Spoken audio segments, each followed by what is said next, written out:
स्वागत है आप सभी का। आप देख रहे हैं इकॉनमी टुडे और अब बात करते हैं आज के फोकस की।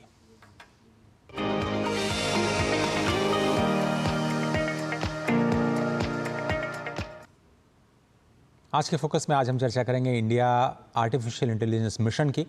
और खबर यह है कि इंडिया एआई मिशन के तहत भारत सरकार ने 8 अलग अलग क्षेत्रों में सुरक्षित और विश्वसनीय एआई के विकास के लिए आवेदन मांगे हैं। कोशिश यह है कि देश में जिम्मेदार आर्टिफिशियल इंटेलिजेंस के लिए नैतिक, पारदर्शी और भरोसेमंद रेगुलेशन तय किए जाएं। Machine unlearning, synthetic data generation, AI bias mitigation, ethical AI frameworks, privacy enhancing tools, explainable AI, AI governance testing और एल्गोरिथम ऑडिटिंग टूल्स के इन 8 थीम्स पर एआई डेवलपमेंट के आवेदन मांगे गए। दरअसल सरकार को शैक्षणिक संस्थानों, स्टार्टअप कंपनीज और रिसर्च इंस्टीट्यूशंस की तरफ से 2000 के करीब आवेदन मिले थे और इन्हीं के आधार पर इन 8 थीम्स का चयन किया गया है। इसके साथ ही भारत ने इंडिया एआई सेफ्टी इंस्टीट्यूट के निर्माण को भी मंजूरी दी है।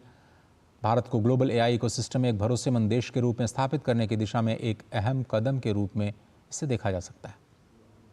देश में जिम्मेदार एआई के निर्माण और विकास के लिए एक मजबूत गवर्नेंस सिस्टम बनाने के लिए मंत्रालय लगातार दुनिया भर के विशेषज्ञों के साथ चर्चा कर रहा है। और इसी विषय को और ज़्यादा बेहतर तरीके से समझने के लिए इंडिया एआई मिशन के सीईओ इस वक्त हमारे साथ जुड़ रहे हैं। अभिषेक सिंह जी, जो कि एडिशनल सेक्रेटरी हैं माईटी में। सर, बहुत बहुत धन्यवाद वक्त निकालने के लिए। तो आज तो इंडिया मोबाइल कांग्रेस में जो आर्टिफिशियल इंटेलिजेंस में और ख़ासतौर पर रिस्पॉन्सिबल एआई की बात प्रधानमंत्री ने की और ग्लोबल रेगुलेशन की एक अपील की है। तो अभी हम लोग किस स्टेज पे हैं सर, ये समझना चाह रहे हैं। और अगर आप शुरुआत इंडिया मोबाइल कांग्रेस के साथ ही करें, फिर उसके बाद हम एआई मिशन पे आते हैं सर। धन्यवाद। देखिए, जैसा इंडिया मोबाइल कांग्रेस में माननीय प्रधानमंत्री जी ने क्लियरली कहा कि एआई के क्षेत्र में भारत उस पॉलिसी का सपोर्ट करता है कि जहां हम एआई का उपयोग करेंगे सर्विसेज को और बढ़िया तरीके से डिलीवर करने के लिए, लोगों को एम्पावर करने के लिए, उसके बेनिफिट्स को हार्नेस करने के लिए, एप्लीकेशंस को डेवलप करने के लिए, हेल्थ केयर हो, एग्रीकल्चर हो, स्मार्ट सिटीज हो, एजुकेशन हो, अलग अलग क्षेत्रों में। बट साथ में हमको एक सुरक्षित एआई का कैसे हम विकास कर पाए, ये भी बहुत बहुत महत्वपूर्ण इंपॉर्टेंट फैक्टर है। और इसको करने में एक ग्लोबल गवर्नेंस फ्रेमवर्क चाहिए होता है, बिकॉज एआई ऐसी टेक्नोलॉजी है जिसमें जो इसका जो मूल फाउंडेशनल मॉडल होता है वो कई वेस्टर्न कंट्रीज में ज़्यादा डेवलप हुआ है, अमेरिका, चाइना में काफ़ी ज़्यादा डेवलप होता है। उसके बाद उसके जो एप्लीकेशंस हैं वो कई और देशों में होते हैं, भारत उनमें से एक अग्रणी देश है, और जो यूजर्स होते हैं वो किसी और देश में हो सकते हैं। तो इसके लिए ग्लोबल गवर्नेंस फ्रेमवर्क बनाने की आवश्यकता है। भारत बहुत सारे इंटरनेशनल फोरम्स पे, जैसे global partnership on artificial intelligence है, उसका इस वर्ष चेयर है। गत वर्ष दिसंबर में उसकी एक समिट हुई थी, फिर इस साल जुलाई में एक मिड ईयर समिट हुई थी। उसमें भी सारे दुनिया के देशों के साथ हमने विचार किया और एक फ्रेमवर्क बनाने का कोशिश किया गया है कि कैसे हम एआई का प्रयोग करें अपने जिंदगी में आसानी लाने के लिए, और साथ में उससे होने वाले जो नुकसान हैं, जैसे डीप फेक्स है, मिस इन्फॉर्मेशन है, उसको भी हम नियंत्रित कर पाएं। अब सर, अगर हम बात करें एआई और ख़ास तौर पर जो हमने बार बार शब्द इस्तेमाल किया कि हम ट्रस्टेड टेक्नोलॉजी और ट्रस्टेड प्रोडक्ट्स पर काम कर रहे हैं, और आपने अभी जिक्र किया कुछ ऐसे देश भी हैं जो कि अनएथिकल एआई का इस्तेमाल करके कुछ जानबूझ करके अर्थव्यवस्थाओं को डिस्टेबलाइज करने की कोशिश करते हैं। ऐसे में जो इंडिजिनस टेक्नोलॉजी पर हम फोकस कर रहे हैं सर, उसमें एआई मिशन को लेकर के, मतलब एआई मिशन के तहत क्या डायरेक्शन दे रहे हैं आप लोग? जैसे जो एआई के सॉल्यूशंस रिस्पॉन्सिबल हो, एथिकल हो, किसी भी इस तरह का न डेवलपमेंट हो जिससे कि यूजर को हार्म मिल पाए या लोकतांत्रिक देशों में कोई नुकसान पैदा कर पाए, और सारे डेमोक्रेटिक कंट्रीज जितने भी दुनिया के हैं वो सब इस पे कोऑपरेट कर रहे हैं और उसके ऊपर सॉल्यूशंस बनाने की कोशिश कर रहे हैं। इंडिया में भी हमारी रिसर्चर्स और हमारे स्टार्टअप्स में काफ़ी ज़्यादा कैपेबिलिटी है, और इसीलिए जो हमने 8 थीम्स पे प्रोजेक्ट सेलेक्ट किए हैं। मशीन लर्निंग पे आईआईटी जोधपुर के एक्सपर्ट्स काम कर रहे हैं। सिंथेटिक डेटा जनरेशन पे आईआईटी रुड़की का प्रोजेक्ट चयनित हुआ है। एआई की जो बायस मिटिगेशन स्ट्रैटेजी है उसके ऊपर एनआईटी रायपुर में काम हो रहा है। एक्सप्लेनेबल एआई फ्रेमवर्क में डिफेंस का एक इंस्टीट्यूट है पुणे में, और माइंडग्राफ एक स्टार्टअप है, वो लोग मिलकर काम कर रहे हैं। इसी तरह प्राइवेसी इनहांसिंग एक बहुत इंपॉर्टेंट फैक्टर होता है एआई में, उसके ऊपर IIT Delhi, triple IT Delhi, IIT Dharwad, technology telecommunication engineering corporation, उनके द्वारा काम किया जा रहा है। एथिकल सर्टिफिकेशन फ्रेमवर्क के लिए हमने ट्रिपल आईटी दिल्ली को एक प्रोजेक्ट दिया है अलॉन्ग विद टीईसी। फिर एआई अल्गोरिदमिक आउटडेटेड टूल की जो अल्गोरिदम है वो बायस फ्री है या नहीं, या उसमें किसी तरह की त्रुटि आ सकती है, उसके ऊपर सिविक डेटा लैब्स एक स्टार्टअप है वो काम कर रहा है। और एआई गवर्नेंस फ्रेमवर्क के लिए हमारे पास उसके ऊपर भी काम किया जा रहा है। तो ये सारा प्रयास ये है कि हमारे पास ऐसे टूल्स बन पाए कि एआई का जो भी एप्लीकेशन डेवलप हो, वह जो हमारा एथिकल रिस्पॉन्सिबल फ्रेमवर्क है सेफ और ट्रस्टेड एआई बनाने का, उसको कंफर्म करता है या नहीं, उसके ऊपर चेक हो पाए। तो इससे एक टूल किट तैयार हो जाएगा जिससे कि हम चेक कर पाएंगे कि आर्टिफिशियल इंटेलिजेंस के सॉल्यूशंस लोगों को बेनिफिट्स ही दे रहे हैं, और अगर कोई हार्म कर रहे हैं तो उसको हम कैसे रोक सकते हैं, कैसे प्रिवेंट कर सकते हैं। अभिषेक सर, इंडिया के जो स्किल सेट्स हैं इस पूरे इकोसिस्टम में, ग्लोबली हम उसको अगर हम कंपेयर करें तो हम अपने आप को कहाँ पाते हैं?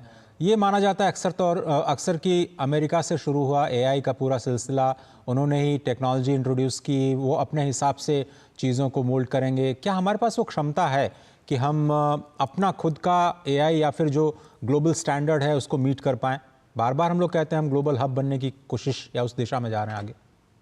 ये एआई स्किल पेनिट्रेशन की बात होती है। स्टैनफोर्ड एआई इंडेक्स की एक रिपोर्ट है, और टॉर्टोइज एआई की एक और रिपोर्ट आई है एआई के ऊपर अभी। उसमें इंडिया को एआई स्किल पेनिट्रेशन का नंबर 1 देश माना गया है। एआई ट्रेन्ड प्रोफेशनल्स जो हैं, एआई इंजीनियर्स जो हैं, एल्गोरिदम राइटर्स जो हैं, कोडर्स जो हैं, उस क्षेत्र में हम दुनिया के सबसे बड़े देश में से उभर के आए हैं। हमारे देश में स्किल की कोई कमी नहीं है, टैलेंट की कोई कमी नहीं है, प्रतिभा बहुत है। हमें आवश्यकता क्या है कि एआई के लिए 3 चीजें चाहिए होती हैं: स्किल, डेटा, कंप्यूट। स्किल है हमारे पास है, लोग हमारे पास है, टैलेंटेड लोग हैं। डेटा भी हमारे पास काफी ज्यादा संख्या में है, क्योंकि डिजिटाइजेशन, डिजिटल इंडिया के प्रोजेक्ट्स के माध्यम से काफी ज्यादा हो चुका है। कंप्यूट एक कमी है जो कि हमारे देश में कम है, और इस वजह से बहुत सारे हमारे रिसर्चर्स इंडिया छोड़ करके बाहर चले जाते हैं। और वो जो दुनिया के तमाम कंपनीज की जब हम नाम सुनते हैं, उसमें बहुत सारे भारतीय मूल के डेवलपर्स, इंजीनियर्स काम कर रहे हैं। तो हम अब इंडिया एआई मिशन के तहत इंडिया में ही सुपर कंप्यूट इंफ्रास्ट्रक्चर 10,000 जीपीयू से ज्यादा बनाने का टेंडर कर चुके हैं, और वो दिसंबर तक ये कंप्यूट अवेलेबल हो जाएगा, जिससे कि हमारे रिसर्चर्स जो हैं और हमारे जो टैलेंटेड यूथ है, जो इंजीनियर्स हैं, वो इंडिया में ही एआई एप्लीकेशन डेवलप कर पाएंगे। और इससे न सिर्फ हमें बेनिफिट मिलेगा, बल्कि दुनिया के ग्लोबल साउथ के जो देश हैं उनको भी इन सॉल्यूशन से काफी ज्यादा लाभ पहुंचेगा। सर, अब हम बात करते हैं जो सेंटर ऑफ एक्सीलेंस के, अभी 3 सेंटर ऑफ एक्सीलेंस शुरू किए गए हैं, और ये कहा जा रहा है कि ये शायद एग्रीकल्चर के सेक्टर में, और जो मुझे ध्यान नहीं आ रहा, आप मुझे प्लीज़ थोड़ा गाइड करेंगे कि ये जो सेंटर ऑफ एक्सीलेंस है कैसे काम करेंगे, और माइटी कैसे उनके साथ मिलकर काम कर रहा है? कि higher education, department of higher education ने अभी पिछले हफ्ते अनाउंस किया 3 सेंटर्स ऑफ एक्सीलेंस। एग्रीकल्चर में आईआईटी रोपड़ में एस्टैब्लिश किया जा रहा है, हेल्थ के लिए एम्स में एस्टैब्लिश किया जा रहा है, और सस्टेनेबल सिटीज के लिए आईआईटी कानपुर में एस्टैब्लिश किया जा रहा है। तो ये जो तीनों सेंटर्स फॉर एक्सीलेंस हैं, ये रिसर्च करेंगे इस क्षेत्र में एप्लीकेशंस डेवलप करने के लिए। और मेटी उनके साथ, इंडिया एआई मिशन का पूरा इसमें कनेक्शन है। और जो प्रोडक्ट्स डेवलप होंगे रिसर्च के माध्यम से, जो सॉल्यूशंस डेवलप होंगे, उनको गो टू मार्केट, उनको हम पॉपुलराइज कैसे करें, उनको हम डिप्लॉय कैसे करें, वो इंडिया एआई मिशन का काम होगा। तो इंडिया एआई मिशन और डिपार्टमेंट ऑफ हायर एजुकेशन मिल करके इस क्षेत्र में काम करेगा। हमारा जैसे एप्लीकेशन डेवलपमेंट इनिशिएटिव है, इसमें एआई का एक बहुत सिंपल एप्लीकेशन है कि हम ट्यूबरकुलोसिस को स्कैन इमेज को एआई मॉडल से डिटेक्ट कर सकते हैं। जी सर। जब एम्स के जो हेल्थ की सीओई है, उसमें यह परीक्षण हो जाएगा कि हाँ भैया ये एआई का टूल है, ये अच्छा काम कर रहा है, डॉक्टर्स उसको प्रमाणित कर देंगे।